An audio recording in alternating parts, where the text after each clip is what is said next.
British and EU negotiators have returned to the table for a final day of talks after working through the night. Speaking to the House of Commons Brexit committee earlier today, British Brexit Minister Stephen Barclay said draft texts have been submitted for the political declaration on the UK's future relationship with the EU. He said that he was confident a deal could be ratified by October 31st, when Britain is due to leave the regional bloc.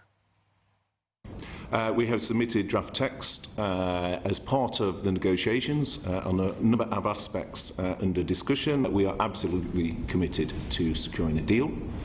We think that is in the interest of both sides. I'm very aware that it's a significant piece of legislation in the withdrawal agreement bill, but we are confident we can deliver that by the 31st of October. EU Brexit negotiator Michel Barnier has also reportedly told the European Commission that he's optimistic a deal can be pushed through by the end of today, but he added that there remains a number of significant issues to be resolved. Our correspondent Ollie Barrett joins us now from London with the latest. Ollie, do we know anything about the content of this possible deal and how it may be different from Theresa May's deal that wasn't able to get pushed through the British Parliament?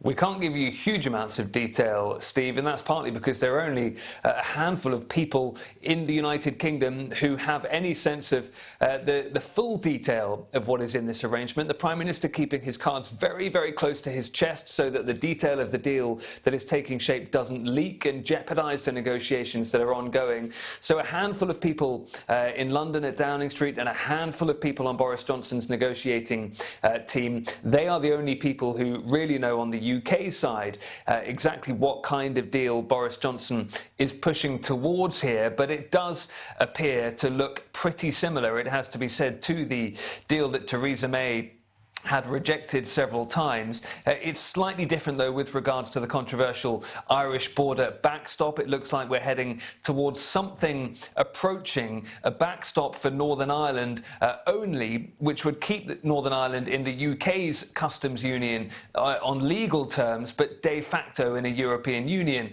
customs union, and with some kind of democratic consent for Northern Ireland over that issue. That is the leaked detail of the deal, but as I say, the Prime Minister keeping all of this detail very, very close to his chest.